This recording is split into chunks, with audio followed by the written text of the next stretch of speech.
خداوند مسیحا کے مبارک اور افضل ترین نام میں خداوند کے لوگوں، آج پھر نوید ملک آپ کی خدمت میں آداب بجا لاتا ہے۔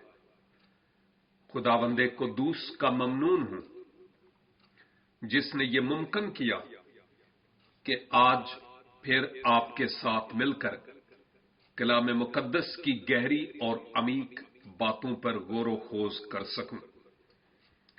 ہم پروگرام خدا کی آواز میں مقدس یوحنا کی معرفت لکھی گئی انجیل اور اس کے پہلے باب کی 14 آیت کا مطالعہ کر رہے تھے۔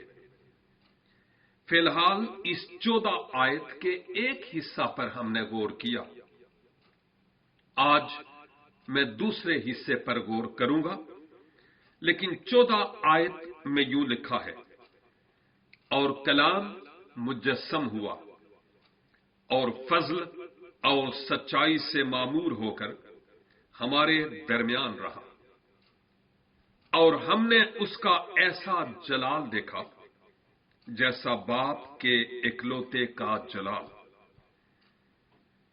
اس سے پیشتر آپ کے ساتھ مل کر میں نے کلام کے مجسم ہونے کی بات کی، اور یہ بھی کہ کس طرح وہ فضل اور سچائی سے معمور تھا، اور یہ بھی کہ ہمارے درمیان ہونے سے کیا مراد ہے۔ یہ وہ باتیں ہیں جو گزری بائبل سٹڈی میں آپ کے ساتھ کر چکا ہوں، لیکن یہاں جو حقیقت نظر آتی ہے وہ یہ ہے، کہتا ہے کہ ہم نے اس کا ایسا جلال دیکھا۔ کس کا؟ وہ کلام جو مجسم ہو کر جسم اختیار کر کے اس دنیا میں آیا، اس کا ہم نے ایسا جلال دیکھا جیسا باپ کے اکلوتے کا جلال۔ جلال کی جب ہم بات کرتے ہیں تو ہم شان، جلوہ، عظمت اور بزرگی کی بات کرتے ہیں۔ خداوند یسوع مسیح کی طرف اشارہ کرتے ہوئے مقدس یوحنا یہ کہہ رہا ہے کہ وہ جو کلام مجسم ہو کر اس دنیا میں آیا نا، ہم نے اس کلام کا جلال دیکھا، اس مجسم کلام کا، یعنی عظمت۔ اور وہ کہتا ہے کہ یہ جلال، یہ عظمت، یہ کوئی عام سی نہیں تھی، دنیا کے بادشاہوں کی طرح شان و شوکت نہیں تھی، چہروں پر چمکنے والا نور جو آج کی دنیا میں اگر کہیں نظر آتا ہے تو یہ اس کی بات نہیں تھی۔ یہ جلال کہیں زیادہ بڑا اور عظیم جلال تھا، اور وہ بتاتا بھی ہے، جلال کو کمپیئر کرتا ہے اس عظمت، شان اور بزرگی کو، اور کمپیئر کرتے ہوئے کہتا ہے اس کا جلال، اس کا جلوہ، اس کی شان ایسی تھی جیسے باپ کے اکلوتے کا۔ لفظ باپ یہاں پر الہی ذات کی طرف اشارہ ہے، پروردگار کی طرف اشارہ ہے، خدا باپ کی طرف اشارہ ہے۔ تو لفظ جو باپ ہے وہ الہی ذات یعنی خدا باپ کی طرف اشارہ ہے، اور وہ کہتا ہے کہ جو جلال ہم نے دیکھا اس کلمہ مجسم کا وہ ایسا تھا جیسے باپ کے اکلوتے کا۔ مراد یہ ہے کہ جلال اور بھی ہیں دنیا میں مختلف لوگوں کے جلال، لیکن جو جلال میں نے دیکھا یا ہم نے دیکھا وہ جلال باقی تمام جلالوں سے بالکل منفرد تھا۔ سبب کیا ہے کہ یہ ایک ایسا جلال تھا، ایسا جلال جس کے سبب سے کیا ہوا؟ ایسا جلال جیسے باپ کے اکلوتے کا، یعنی دنیا میں کوئی بھی ایسا نہیں جس کا ویسا جلال ہوا ہو۔ یہ اکیلا ہے، خدا کا بیٹا، خدا کا کلمہ۔ اس کے جلال کو کسی اور جلال کے ساتھ ملایا بھی نہیں جا سکتا، موازنہ بھی نہیں کیا جا سکتا، مقابلہ بھی نہیں کیا جا سکتا۔ یہ واحد اور یونیک ہے۔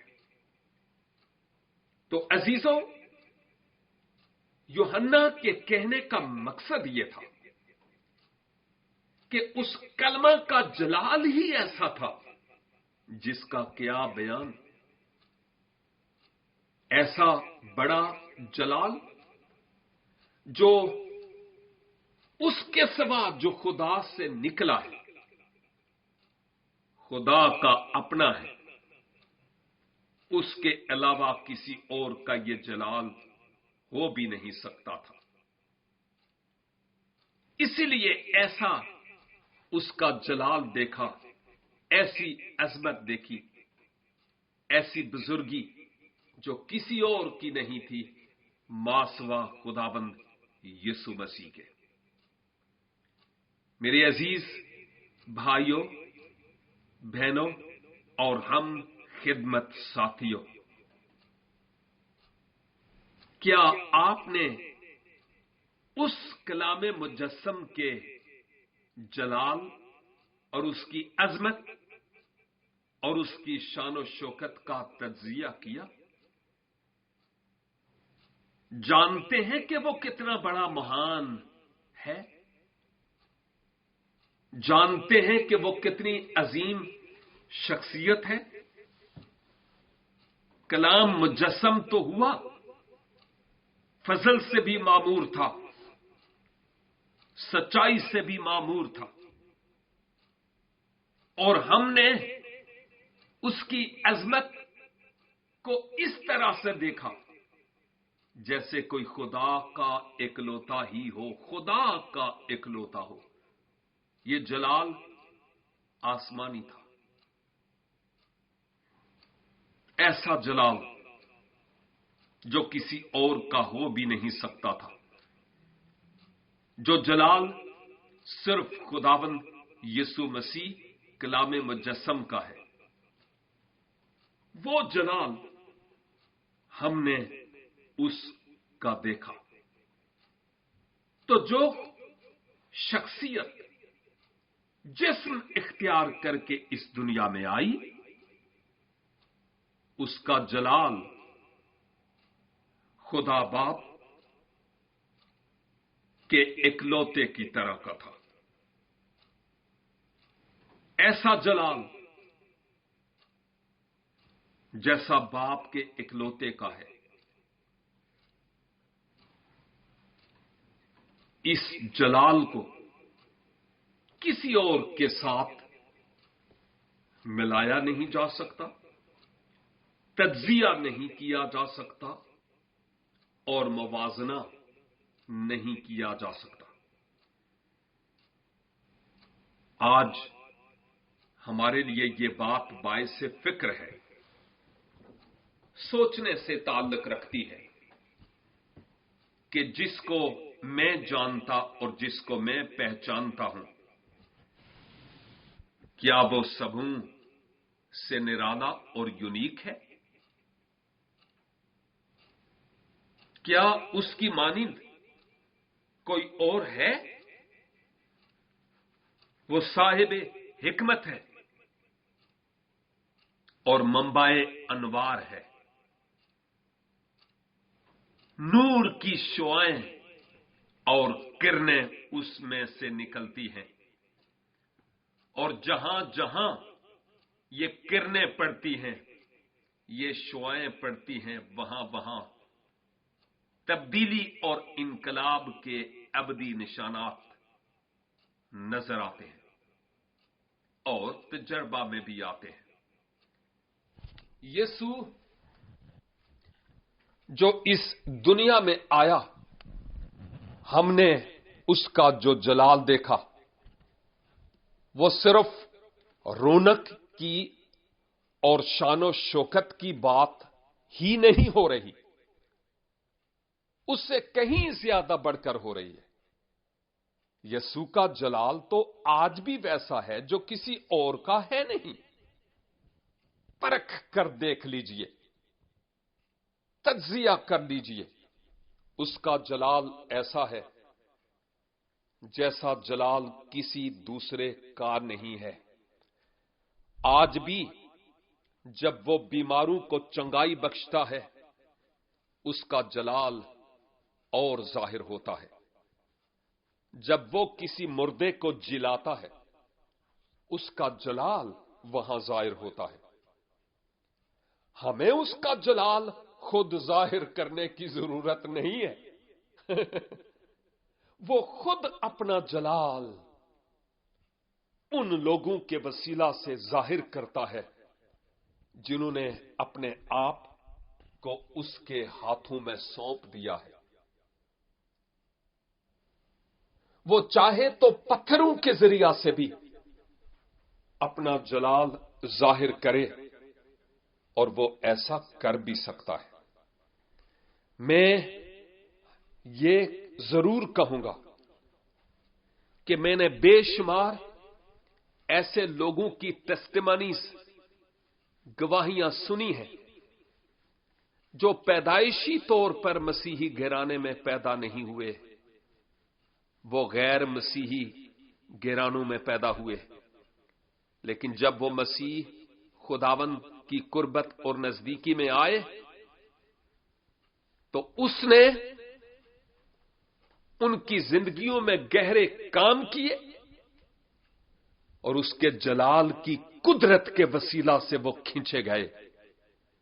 ان کی زندگیوں میں انقلاب اور تبدیلی آئی،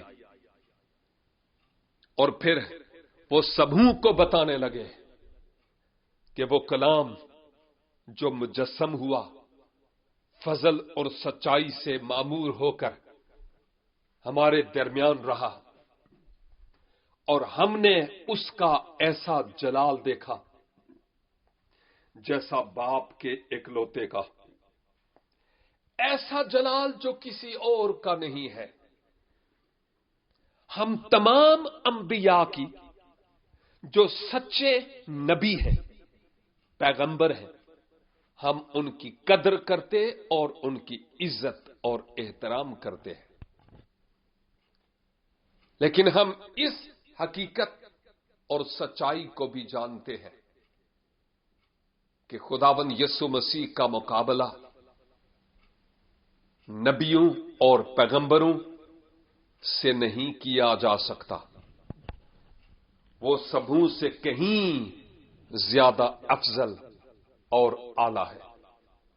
اس خداوند کا شکر ادا کریں جس نے میری زندگی سے اور آپ کی زندگی سے اپنے نام کو جلال بخشا ہے.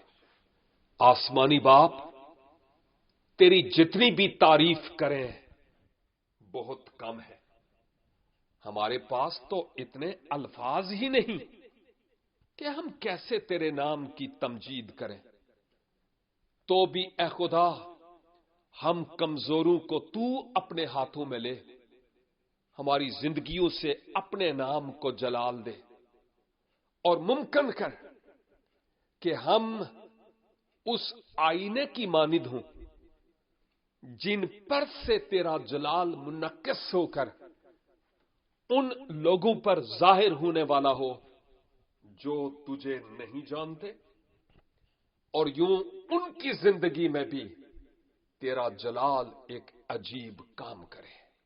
ہاللویا، تیری تعریف کرتا ہوں، اور اس جلال کی قدرت کے وسیلہ سے ہمیں بھی تمام طرح کی لعنتوں سے آزاد کر، تاکہ تیرا بزرگ اور قدوس نام ہماری زندگیوں سے جلال اور عزت پاتا رہے۔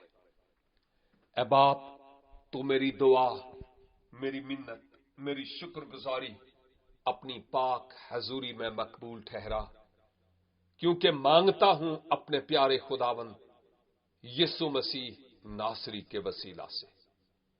آمین۔ God bless you. سنتے رہیے پروگرام خدا کی آواز نوید ملک کے ساتھ۔